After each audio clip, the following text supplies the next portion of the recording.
Good morning friends and welcome to the pre-market session. Friends, we had a flat closing for the Europe and US markets as people there are waiting for the outcome of the FOMC meet starting today.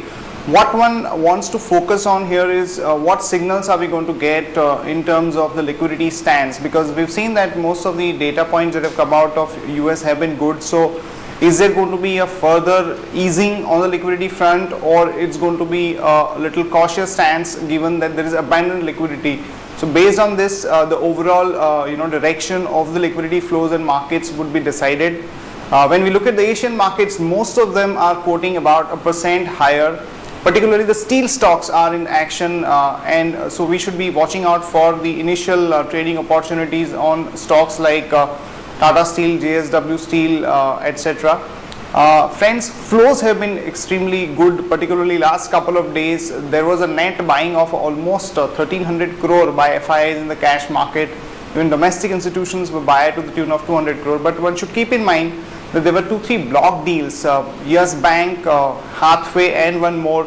So if you adjust for these block deals, then the net buying was not as much. Friends, we also had the IIP number, which was somewhere around 6.2%, which was definitely much better than the expectations, particularly after the debacle in December. But what really people want to see is that post this monetary policy, whether we are going to see the investment cycle coming back and whether there is going to be stability in the overall growth. So IIP number per se doesn't really give you too much in terms of direction for the markets. With those remarks, let me talk to Shaival. Hi Shaival. Hi. What are the readings of the F&O markets, and anything interesting that one can really do in the current scenario? Yeah, as what we've seen is that market has been very much resilient from past couple of trading session, and in the yesterday's trading session also what we've seen is that the FIs were net buyers of around 804 crores in the derivative segments.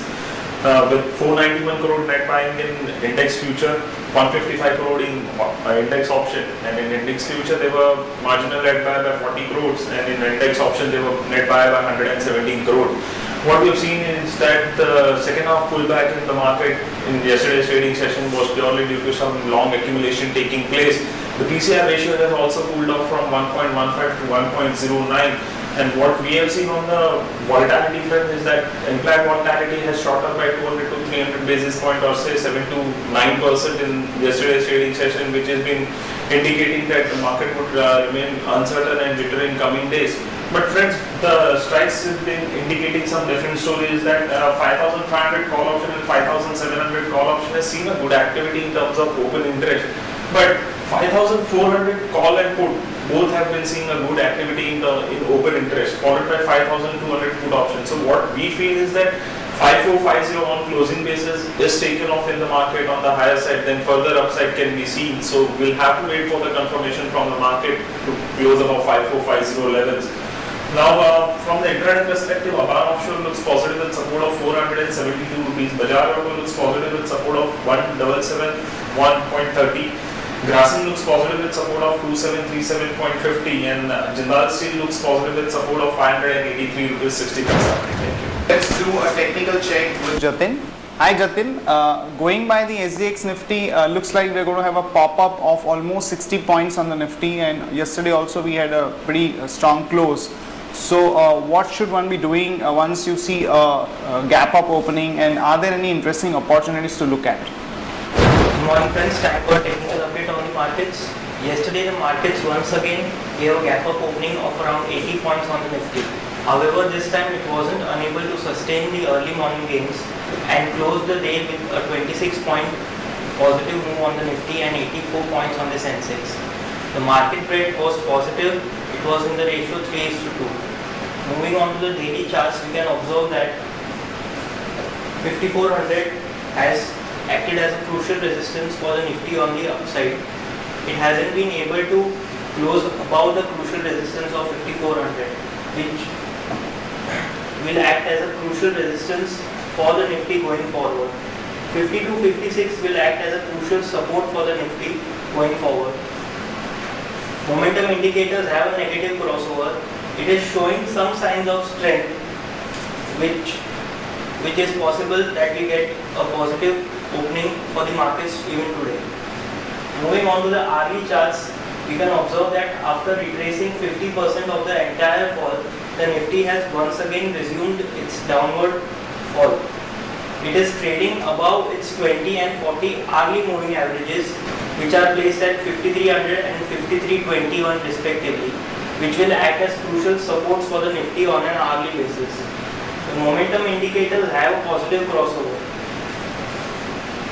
Overall, we expect Nifty to trade with a negative bias with a target of 5163 on the downside. Moving on to stock specific ideas, we have ONGC today. ONGC has broken out from a triangle pattern on the downside. It is below its crucial moving average also. As a result of which, we are expecting targets of 273 on the stock in the immediate run. Our next stock specific idea is Infosys. It has broken out downward from the wedge pattern and it is trading below its moving average.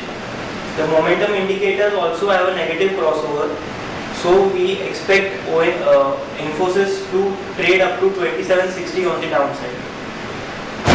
So friends, just to sum it up, the overall bias for the market would be a little cautious, as we've already seen the back-to-back 2-3 days of gains, and we are somewhere close to resistance level, and one needs to watch out for a close above those levels, somewhere around 54, 50 for that confirmation for an up move of another 150 to 200 points. And we also believe that since there are no real major expectations from the budget, and the possibility of a balanced budget is pretty high, because knowing Mr. Pranab Mukherjee, the feeling is that there is not going to be anything majorly positive or negative. The budget is going to be quite balanced. We also hear that there is going to be imposition of the security transaction tax on the commodities, and which is why we are seeing weakness in MCX and financial technology stock, because there is a feel that now the government is falling short of the overall target for the SCT as against target of almost 8,000 crore. They have mobilized close to about 3,400 crore in the first about 10 months. So we feel that this may really happen, which would be a bit of a dampener. And on the other news front, the Coal India, we are hearing that the Competition Commission has ordered a probe against the company because of the complaint filed by one of its consumers. So this stock could be a bit negative to start with. Also friends, Wipro and DB Corp have launched auction because they want to bring down the promoter stake to below 75% as per the requirement. So these are the two stocks which would remain in action. That's it from all of us friends. See you tomorrow. Bye bye.